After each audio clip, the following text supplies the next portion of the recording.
जी, जय श्री राधे, जय श्री कृष्णा। श्री तुलसीदास जी ने स्तुति की है श्री हनुमान जी की। हनुमान जी ने श्री गोस्वामी तुलसीदास जी से कहा, जो चाहो वरदान में मांग लो। तब तुलसीदास जी बोले, आप कृपा करके हमें श्री रामचंद्र जी के सुंदर भूप रूप का दर्शन कराइए। परमात्मा के गुण, लीला, धाम, रूप अनंत है।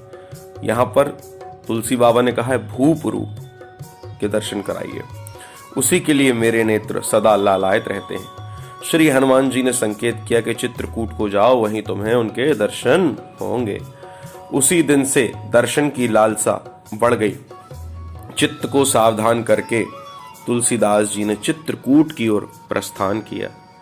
बार बार अपने मन में यही इच्छा करते कि वह शुभ घड़ी कब आएगी, वह शुभ समय कब आएगा जब मैं शोभा धाम श्री राम की रूप माधुरी का स्वाद ले पाऊंगा।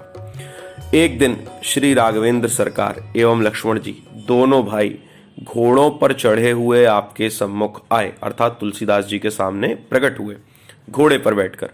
युगल सरकार मृगया विहार के अनुकूल हरी पोशाक धारण किए थे। हरी पोशाक में सबसे पहले राम लक्ष्मण राजा का रूप धारण करके मृग का विहार करने के लिए, मृगया विहार करने के लिए सामने आए, इसी बहाने के तुलसीदास जी को दर्शन दे।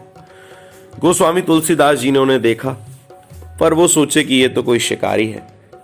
राजकुमार समझकर दृष्टि घुमा ली, नहीं समझ पाए कि ये भगवान श्री राम और लक्ष्मण हैं, जो मृगया विहार के बहाने तुलसीदास जी को दर्शन देने आए हैं। अब श्री हनुमान जी ने आकर के पूछा, आपने श्री राम के दर्शन किए? उत्तर दिया तुलसी बाबा ने कि नहीं, मैंने तो दर्शन नहीं किए। हाँ, तुलसी बाबा ने कहा कि यहां से दो राजा का रूप धारण करके, हरी पोशाक धारण करके राजा के वेश में दो राजकुमार निकले तो थे। हनुमान जी समझ गए कि तुलसी बाबा अभी पहचान नहीं पाए हैं। हनुमान जी ने कहा, अच्छी कोई बात नहीं, पुनः तुम्हें दर्शन होंगे। और अब फिर इसके बाद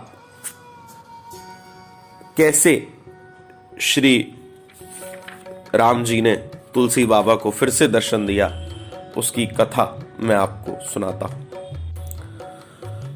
श्री हनुमान जी ने धैर्य बंधाया। बड़ी ही विचारणीय स्थिति हो गई थी तुलसीदास जी की। ऐसा लग रहा था मैं मानो जैसे किसी संसारी पुरुष के हाथों से पारस मणि छूट गई हो। हनुमान जी ने धैर्य बंधाया और कहा, चिंता मत करो, कल प्रातः काल पुनः दर्शन होंगे। संवत 16 से 7 माघ मास की मौनी अमावस्या दिन बुधवार को प्रातः काल होते ही श्रीमद गोस्वामी तुलसीदास जी श्री राम घाट पर स्नान करके चंदन घिस ही रहे थे कि तभी भगवान श्री राम जी बालक के रूप में प्रकट होकर श्री तुलसीदास जी से बोले, बाबा मुझे चंदन चाहिए, मुझे चंदन लगाना है। बालक की मधुर वाणी सुनकर और मनोहर रूप देखकर तुलसीदास जी चंदन घिसना भूल गए। वे टकटकी लगाकर उसे देखने लगे। तभी हनुमान जी ने विचार किया कि कहीं फिर बालक के धोखे में न रह जाएं। अतः तुलसी बाबा को श्री राम जी के दर्शनों की जो उत्कट इच्छा है, इसे पूरा करने के लिए इस बार हनुमान जी तोते का रूप धारण करके तुलसी बाबा के पास एक पेड़ की डगाल पर आकर के बैठ गए और बड़े ही मधुर स्वर से चेताते हुए तुलसीदास जी को कि ये श्री राम जी ही हैं, ऐसा चेताते हुए एक दोहा कहा कि चित्रकूट के घाट पर भई संतन की भीड़, तुलसीदास चंदन घिसई तिलक देत रघुवीर, लखन सिया राम जय जय राम। ये दोहा सुनकर तुलसी बाबा अपने परम आराध्य का दर्शन कर देह की सुध बुध भूल गए। शरीर पुलकित हो गया, आंखों में प्रेम की धारा बह चली। प्रभु ने कहा, बाबा मुझे चंदन लगा दो। परंतु यहां तो और ही दशा थी। तुलसीदास जी अपनी सुधि भूल गए थे। तभी बालक के रूप में आए भगवान श्री राम ने स्वयं चंदन अपने माथे पर लगाया और फिर चंदन लेकर के तुलसी बाबा के ललाट पर भी तिलक कर दिया।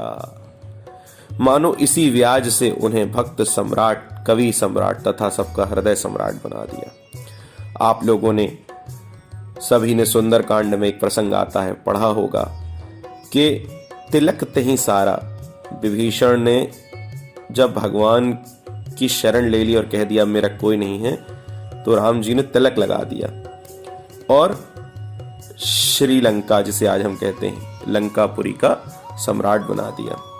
उसी प्रकार आज भक्त सम्राट बना दिया। तुलसीदास जी के ललाट पर, तुलसीदास जी के माथे पर चंदन लगा करके। इस प्रकार भक्तवांछा कल्पतरु भगवान श्री तुलसीदास जी को दर्शन दे करके अंतर्धान हो गए। यहां प्रभु के विरह में अत्यंत व्याकुल बेहोश पृथ्वी पर पड़े, दिन भर आहें भरते कराते हुए रात्रि के समय व्याकुल पड़े श्री तुलसी बाबा को हनुमान जी ने आकर चेताया और आश्वासन दिया कि आप अधीर ना हो। राम जी के दर्शन के बाद वो प्यास और बढ़ती गई। तुलसीदास जी प्रभु के दर्शन के लिए हर पल और लालायित रहने लगे। हनुमान जी ने आकर उन्हें आश्वासन दिया कि आप अधीर मत होइए, आपको नित्य भगवान के लीला विहार का दर्शन होता रहेगा। उस दिन से तुलसीदास जी की भक्ति की महामहिमा यत्र तत्र सर्वत्र व्याप्त हो गई। लोगों को इनके दर्शन से परम शांति मिलती थी, क्योंकि अभी तक ये प्रभु का यशगान करते थे। अब इनके अंदर इतनी शक्ति आ चुकी थी कि ये प्रभु के दर्शन से स्वयं शक्तिमान हो चुके थे, भक्त सम्राट बन चुके थे। परमात्मा की कृपा और परमात्मा का स्वरूप इनकी प्रभाव में, इनकी वाणी में, इनके ओज में दिखाई देता था।